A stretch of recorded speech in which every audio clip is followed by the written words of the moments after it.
दोस्तों, आज की कहानी है अभी हम बूढ़े नहीं हुए।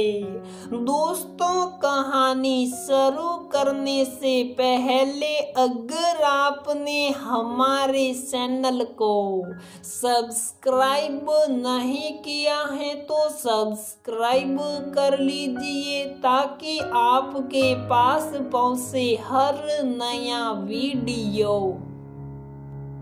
आज आराधना घर से बिना बताए ही माँ बाबूजी के फ्लैट की तरफ निकल गई। जब से माँ बाबूजी अपने फ्लैट में दोबारा रहने आए हैं, आराधना पहली बार उनसे यहाँ मिलने आ रही है। माँ बाबूजी का फ्लैट 5वें माले पर स्थित है, फिर भी आराधना ने लिफ्ट का प्रयोग ना करते हुए सीढ़ियों का रास्ता सुना। आज वह अपने आप को बहुत छोटा महसूस कर रही थी। सीढ़ियां चढ़ते हुए उसे कुछ पुरानी यादें ताजा हो रही थी।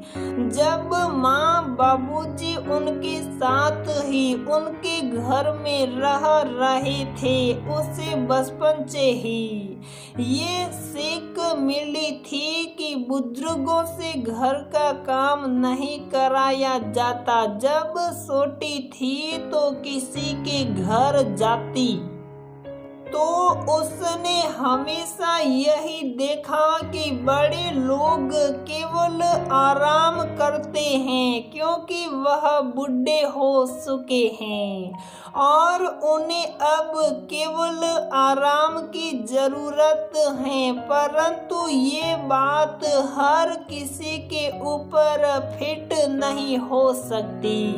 हर व्यक्ति की काम करने की अपनी क्षमता है, अपनी इच्छा है। आराधना के सामने यादों का एक एक पन्ना खुल रहा था। जब भी माँ रसोई में काम करने के लिए जाती तो वे उन्हें आराम से बच्चों के पास बैठने की हिदायत देती।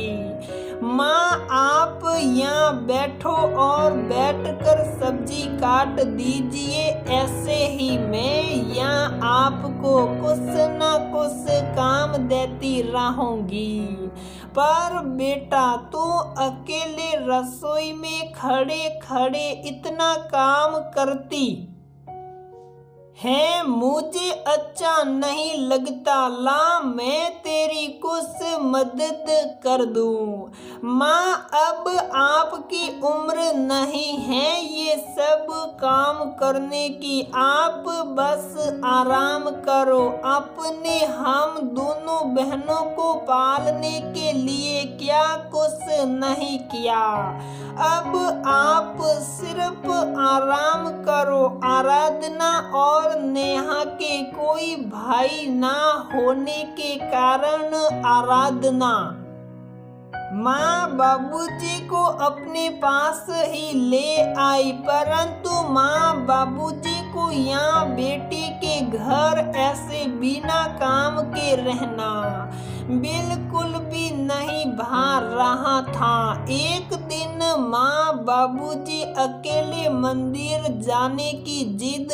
पकड़ बैठे, परंतु आराधना इस बात के लिए बिल्कुल भी तैयार नहीं हुई कि वह दोनों इस उम्र में अकेले बाहर जाए। वह कहने लगी, बाबूजी, जब राहुल घर आएंगे तब आपको लेकर जाएंगे।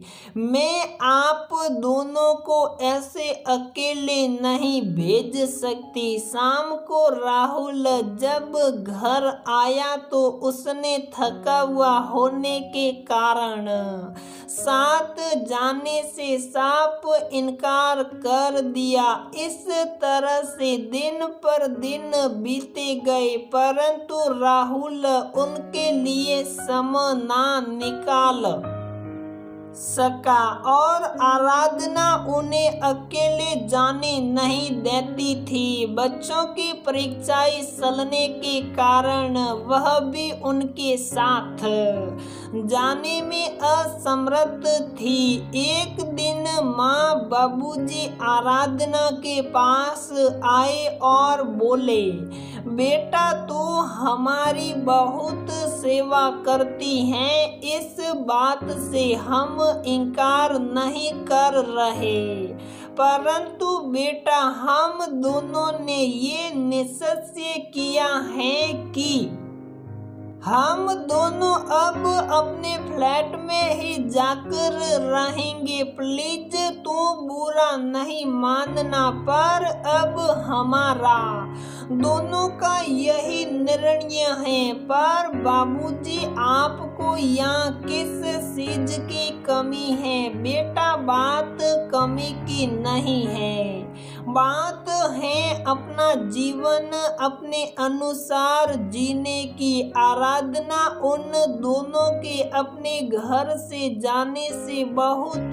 नाराज थी और उसने कई दिनों तक उनसे बात भी नहीं करी। सीढ़ियां चढ़ते चढ़ते कब 5वां माला आ गया, आराधना को पता भी ना चला। माँ बाबूजी के फ्लैट से हंसी ठट्टों की आवाजें बाहर तक आ रही थी। आराधना ने डोरबेल बजाई तो दरवाजा राहुल ने खोला। आराधना राहुल और बच्चों को वहां देखकर शौक गई और बोली, तुम लोग यहाँ? हाँ मम्मी, हम तो नाना नानी के पास हर संडे आ जाते हैं। दोनों बच्चे एक आवाज में बोले। माँ आराधना को अंदर कमरे में ले जाती हैं और बोलती हैं, देखो आराधना, वहाँ राहुल के पास हमारे लिए वक्त नहीं था और अब वह हर संडे यहाँ हमारे पास बच्चों को मिलवाने लाता है। माँ मुझे माफ कर दो, जब आप लोग यहाँ रहने आए तो कहीं ना कहीं मैं आप दोनों से नाराज थी, मैं आपको समझ नहीं पाई। माँ मुझे माफ कर दो। बेटा तुझे माफी मांगने की जरूरत नहीं है। हर बेटी अपने माता पिता के बारे में ऐसे ही विचार रखती हैं, परंतु जीवन में कभी कभी प्रैक्टिकल होकर भी सोचते हैं। और तो हमें बिल्कुल बुढ़ा ही बनाने पर तुली हुई थी, अभी हम बूढ़े नहीं हुए। माँ हंसते हुए बोली। अब माँ और आराधना भी बच्चों के साथ हंसी के माहौल में शामिल हो जाती हैं। तो दोस्तों हमारी ये कहानी यहीं पर समाप्त होती है। अगर आपको हमारी ये कहानी पसंद आती है तो प्लीज वीडियो को लाइक करें, शेयर करें और हमारे चैनल को सब्सक्राइब जरूर करें।